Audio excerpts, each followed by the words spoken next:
Hi, I'm here at the Nama conference. It's the National Ayurveda Medical Association conference, and they're just now having their tea social. You may hear some of them chatting. It's a beautiful conference to be at, especially because we get to see our colleagues and our teachers. And this is one of my great teachers, Dr. Jayarajan, who we nicknamed Dr. J. Yes. Dr. J's just finished a talk on Ayurveda and the autoimmune disorders. And I just wanted to ask you a little bit about a general question. Why does Ayurveda matter? Ayurveda is the science of life, as the term defines. It covers all the aspects of our human life.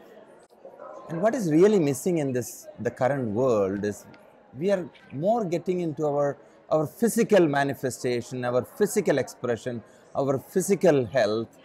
Whereas the main aspect of our life that really matters, that really takes us to accomplish the purpose of this life, is not attended. Like the mind, the emotion, our satisfaction, our happiness in day-to-day life.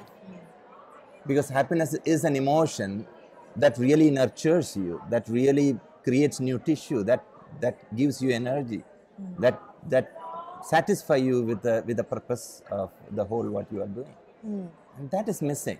Whereas the focus of Ayurveda is primarily connecting those links, whether it is the body, mind, emotion, our immune system, and having that perfect combination that help us to live longer, help us to live healthy, happy, peaceful, and harmonious. And this is what is the purpose of Ayurveda. Healthy, happy. Healthy, happy, harmonious, peaceful, and living longer. So you just mentioned relationship. And it's one thing that I love about Ayurveda. I feel like it helps us cultivate a more sacred and sumptuous relationship with life itself. Correct. Everything, the whole life is a relationship, right? If you look at the Ayurvedic principles, the yogic principles, what is Ashtanga Yoga? It is nothing but the relationship. What is the relationship?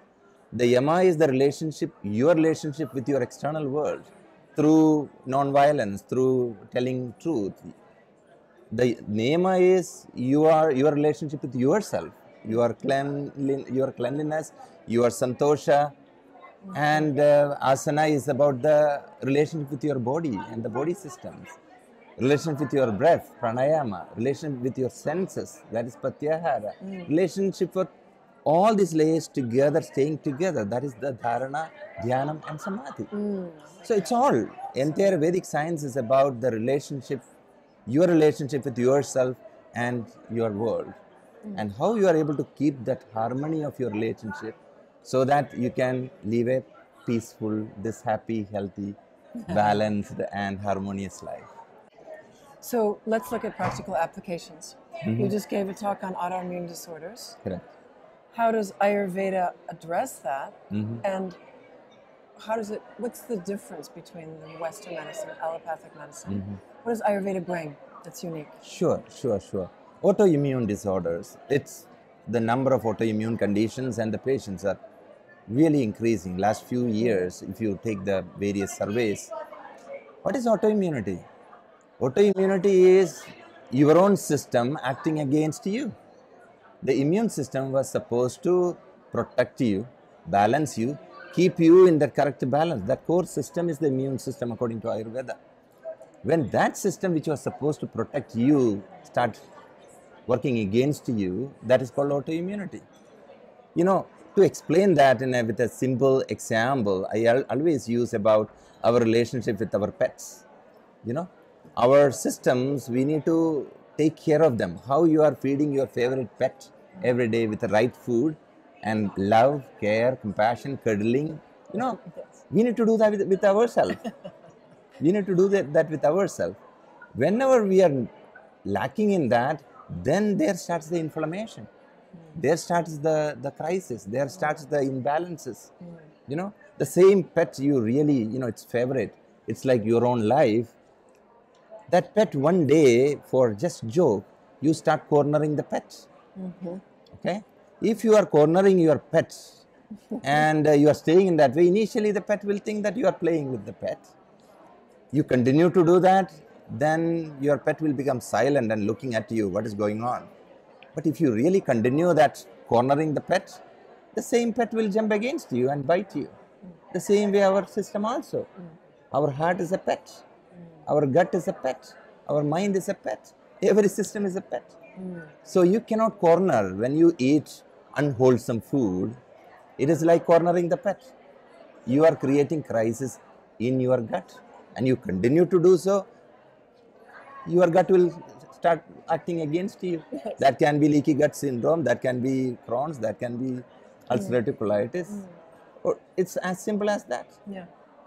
So to manage or prevent the autoimmune condition, the key is make sure that your food, your lifestyle, your thoughts, your whole being is not cornering each other rather than that petting each other and loving each other. I love it. So I love this because I also, in what you're saying, the analogy is perfect and it helps us really understand it. But I also really hear, and when you say that, I'm hearing you say that we should really treat our body or this system, the mental, physical system, as a beloved. That's right. It's same as the story of the pet. It's a marriage between the systems. It is a connection between the system. There is a concept of snehana in Ayurveda. Snehana has two meanings: oleation, oil application, as well as love. What is the connection between the love and the oil application? Oil application and love matches in few areas. One is it reduce or avoid the barrier between the systems. When you eat the right food, your body will be able to identify that. This is a nature's blend. This body is a nature's blend. This can identify, accept, absorb and utilize another nature's blend very easily. Whenever you eat processed item, refined item, all the processing takes that material away from the nature's construct. And when you eat it, for your gut, as if when you open your front door one day, somebody unfamiliar is standing in front of your door. How you will behave? You will feel anxious about it. You will feel insecure about it.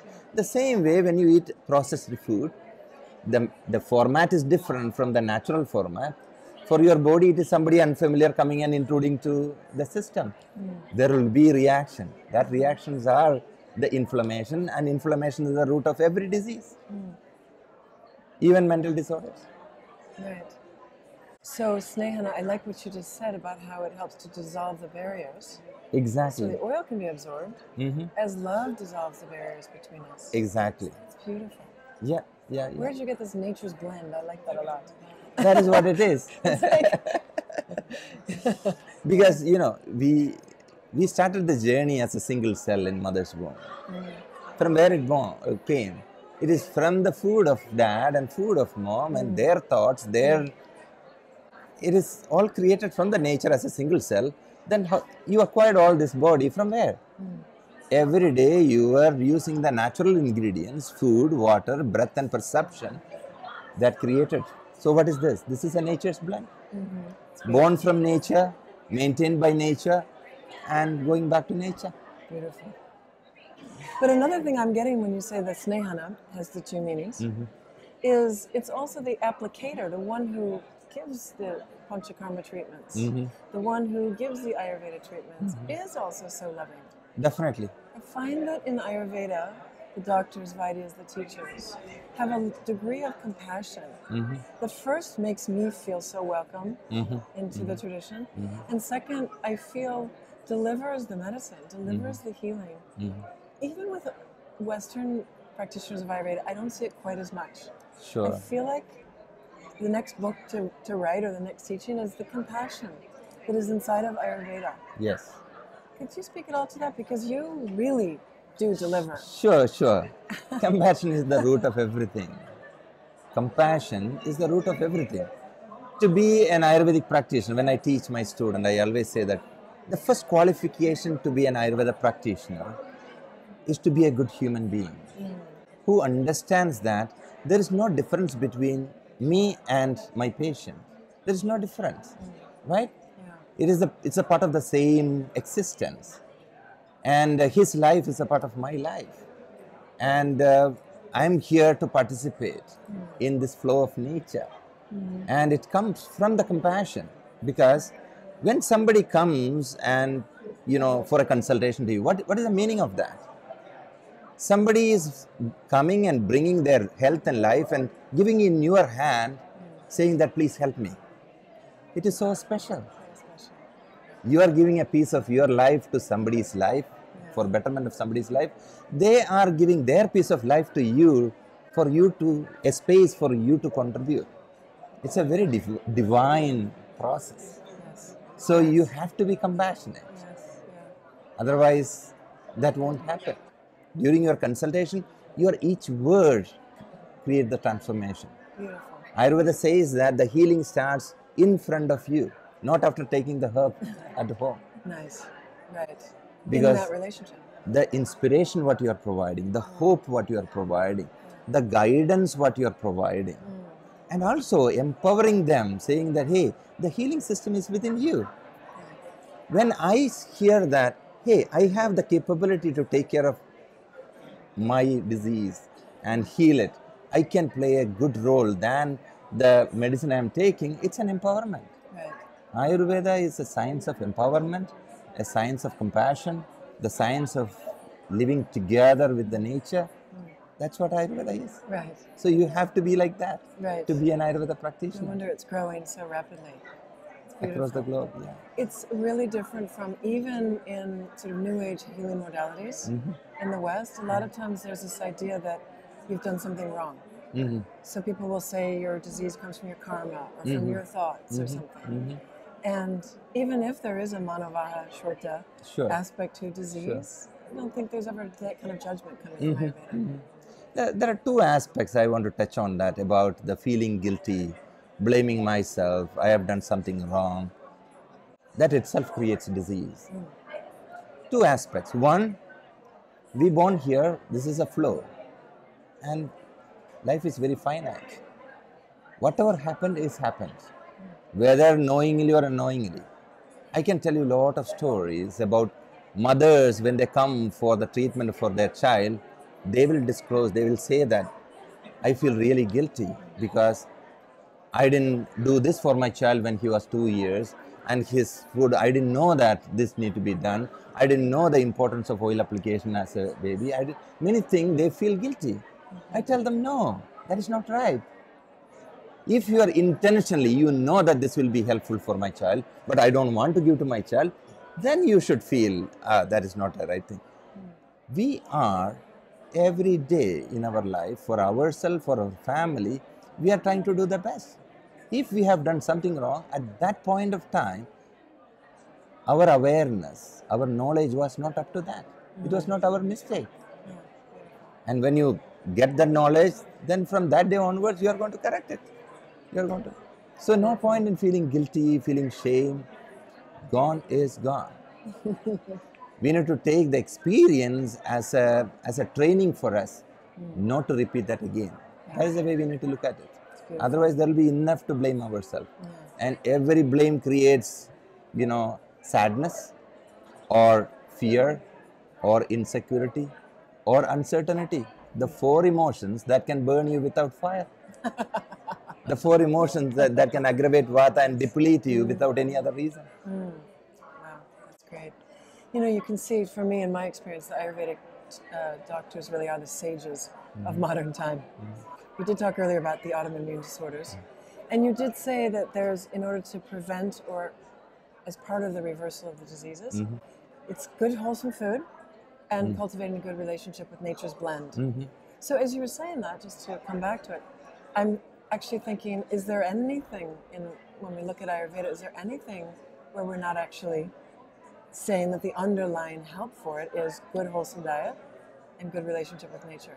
I mean, that would be true of all of that.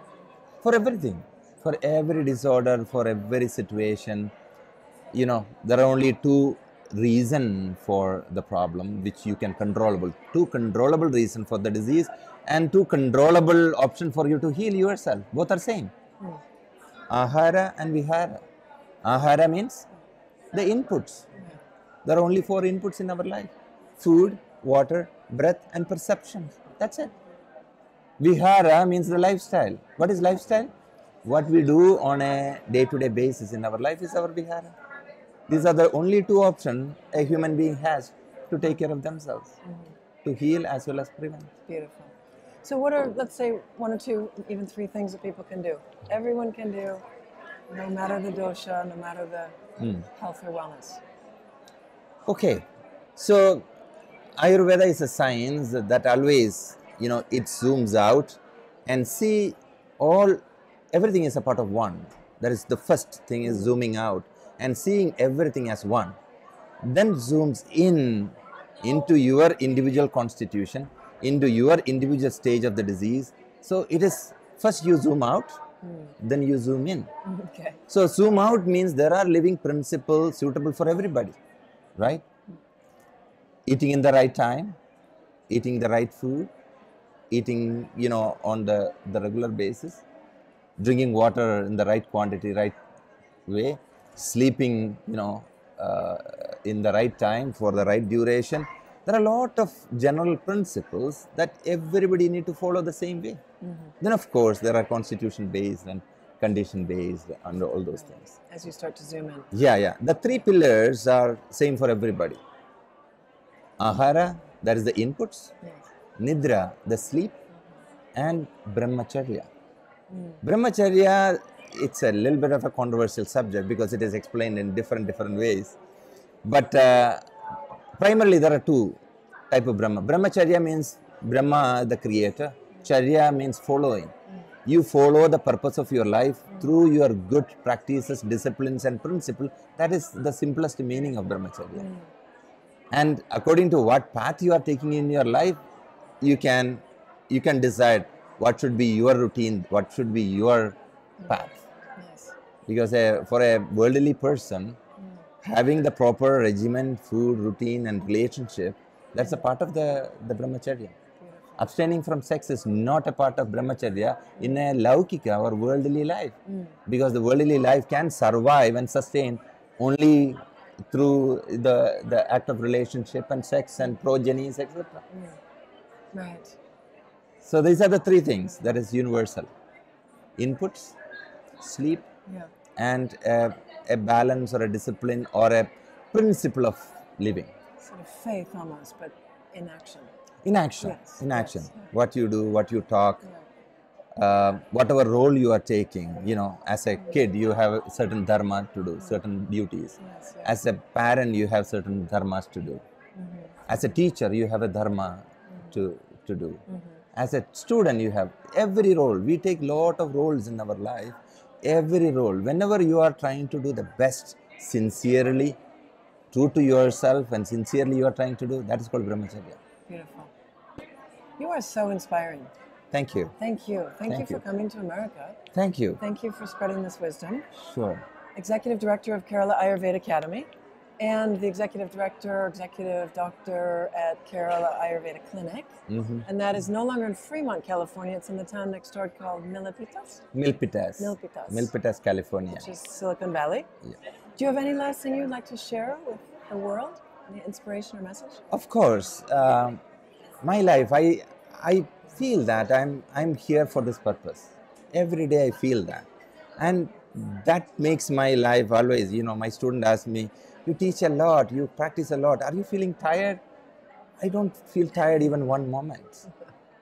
Because for me, I think this is the purpose of my life.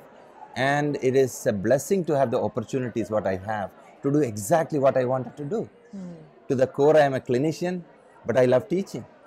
And here in America, I have both the opportunities together, and I feel I have the gift to express that, and I'm passionate about it. And I feel that this is what you need, thing to excel in anything. One, you need to have the passion. Second, you should have the gift to accomplish that passion, and you need to get the right opportunity to express that. And I'm blessed with everything. And I think we all need to, my suggestion or guidance will be, every life has a purpose. There is a reason for you to be what you are.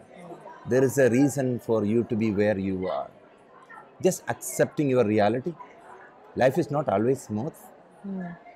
life is not always perfect, but you will see plus and minus in everything. So taking that, why I am here, there is a reason. Where I am, there is a reason. And I'm going to express every day the best possible to make it better and better. Whether you are suffering, you accept this is my suffering, I'm going to do the best what I can and express. There is no doubt you will be progressing in your life. For your health, your life, your happiness, there is only progress if you are ready to accept your reality and willingness to work with it with a positive attitude. A woman on your panel said something, and we say this often as well, let your disease be your awakening. That is perfect. I think you're saying, right? Every incident is a trigger for you to do something in your transformation. Because I see this day in and day out that people come, got a diagnosis that a non-curable disease, and they are ready to leave all their bad habits. They are ready to change because, please help me, whatever I have done, I cannot correct. What can I do now? Can you help me? So that means the diagnosis was a hit or a trigger for transformation. Every incident in our life is a trigger for your transformation. Right. Again, a compassionate way of looking at it. Yeah. Thank you for your heart. Thank you. Thank you for your mind. Thank you for your willingness and tireless energy to share it. Thank you. Bless Thank you. Thank Thank you. you. Yeah.